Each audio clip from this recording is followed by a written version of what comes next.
Situémonos a finales del siglo XVIII y comienzos del siglo XIX, una época de incertidumbre política, ya que se avecinaban las guerras de independencia. Se venían esos experimentos políticos para darle una nueva forma a la república. En el ambiente se sentía una mezcla entre las tradiciones y la llegada de nuevas formas modernas en la sociedad.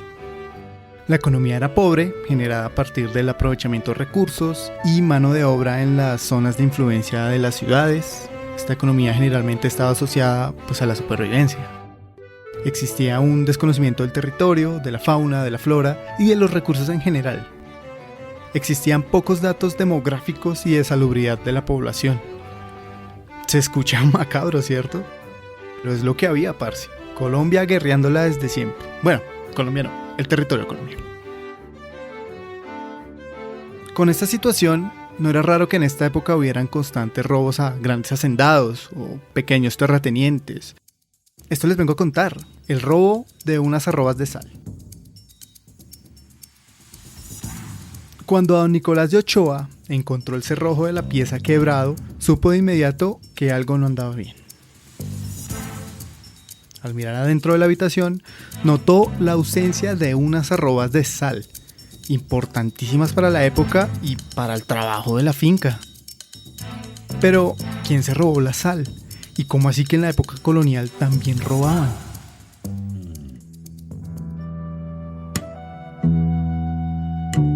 Esto es Volver al Presente, el podcast en el que sus historiadores de confianza vamos al pasado para darle sentido a nuestro presente.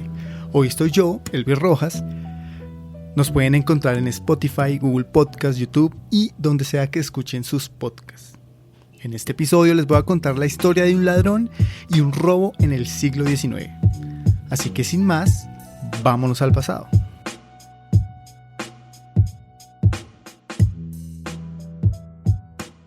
Bueno. Nuestro protagonista, Javier el Negro Loaiza, un habitante de la villa de Nuestra Señora de la Candelaria de Medellín, era conocido por ser un ladrón, un pícaro, un pillo, un bandido de pueblo.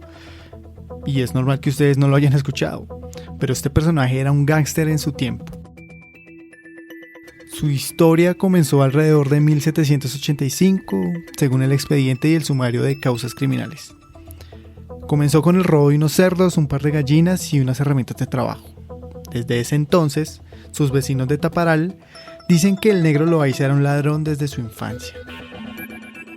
3 años después, fue nuevamente acusado del robo de gallinas y hortalizas, y en 1794 se robó la ropa de doña Manuela Villa. Poco después, fue acusado de concubinato. Es decir, el hecho de vivir y tener relaciones sexuales sin estar casado. Eso era un delito. En los años siguientes la historia no cambió. Hubo robos, hubo fugas, más concubinatos, escándalos, daños, relaciones ilícitas y perjurio. Esto se repite una y otra vez en los sumarios donde aparece su nombre. Y es que el Imperio Español en la América colonial no implementó un sistema de castigo fundamentado en la pérdida de libertad, sino que se aplicaban otros medios distintos. Por ejemplo, el delito se dividía entre público y privado, y también entre eclesiástico, secular y mixto. Las penas se categorizaban como menores, y los castigos eran el destierro, la infamia, azotes y vergüenza pública, y los mayores, como la pena de muerte, el trabajo forzado y la prisión. En el siglo XIX, en la República de la Gran Colombia, surge lentamente un nuevo sistema judicial de corte republicano, que usaba la cárcel como forma esencial de castigo para el delito. Pero después, con unos legisladores, empiezan a tener un interés distinto y buscan que el castigo sea un instrumento intimidario, en fin. Pero ese es tema para otro episodio. Pero bueno, el robo va así. A don Nicolás le robaron unas arrobas de sal. Al día siguiente, había encontrado una parte de ellas en el campo. Sin pena ni gloria, él las dejó a modo de cebo, para saber quién era el ladrón. Y de modo incógnito puso a gente a vigilar en la noche a los alrededores del paraje. A deshoras de la noche se apareció Loaiza en el paraje.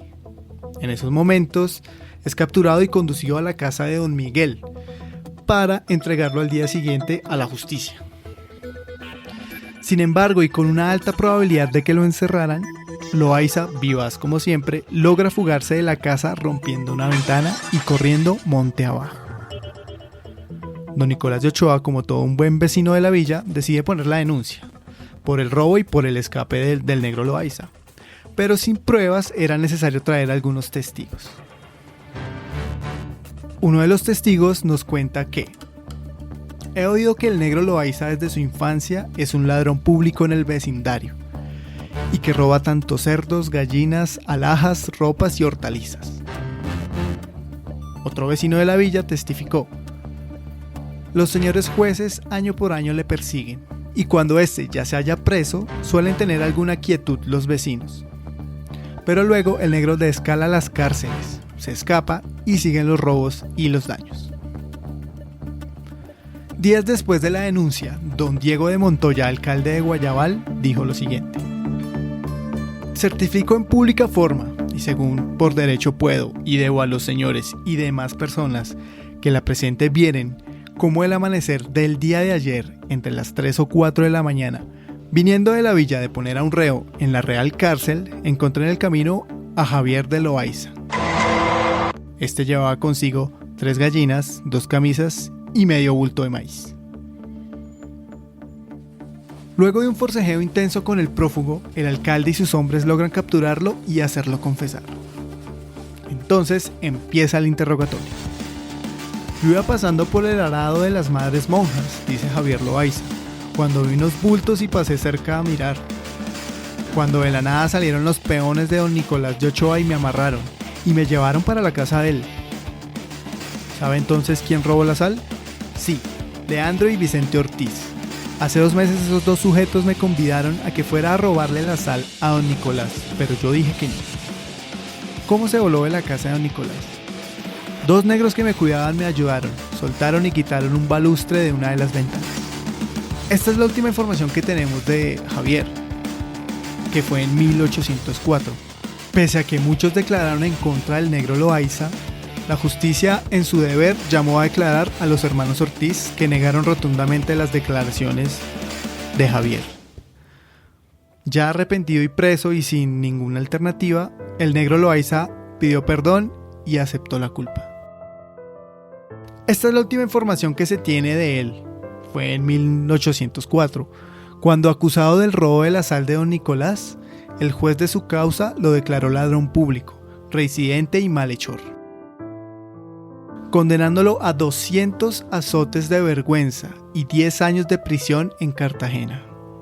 Castigos establecidos por la ley que el negro Loaiza no cumplió, porque una vez más consiguió fugarse de la prisión. Oh, yeah. ¿Pero todo esto por un puñado de sal?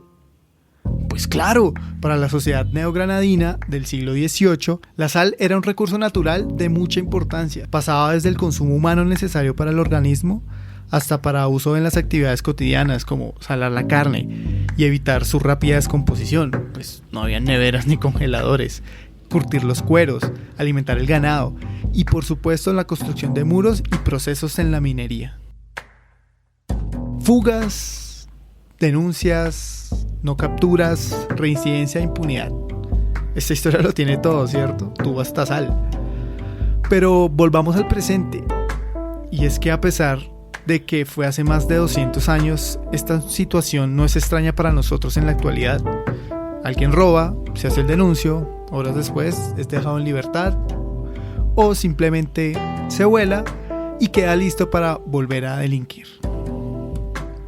Este simple caso nos puede dar luces de la problemática de larga duración que ha tenido tanto el sistema carcelario como el sistema judicial. Pareciera que el fin del proceso penal no puede seguir siendo el de condenar y llevar a la cárcel a todo aquel que infrinja una ley penal.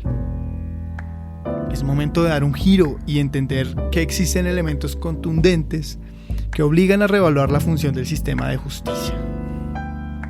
Por ejemplo, podemos proponer la resocialización del presidiario, además de comprender el gran potencial productivo y económico que hoy se tienen en los centros de reclusión del país, y con plena seguridad pueden llegar a convertirse en un motor muy fuerte en el crecimiento y desarrollo socioeconómico del Estado colombiano. Y es que en un país como Colombia, con altos índices de criminalidad e impunidad, con un sistema penitenciario y carcelario secularmente al borde del colapso, y en el cual la violencia parece que se ha convertido en un elemento integral de la identidad, vale la pena ver hacia el pasado de las instituciones penitenciarias y otras asociaciones con otros fenómenos de la vida humana como sea posible.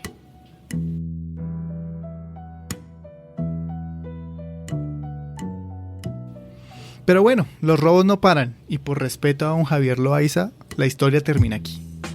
Así que sigamos la conversación por nuestras redes sociales o en nuestro Discord. Nos puedes seguir en redes sociales como @podcastrah y nos puedes escuchar en Spotify, Google Podcast o donde sea que escuches tus podcasts. Volver al presente es un proyecto de Random Access History colaborando con historiadores de confianza. Hoy escuchaste las voces de Elvis Rojas, @Elvis con Z Rojas. La producción y edición del episodio estuvo a cargo de su excelentísima persona Elvis Rojas.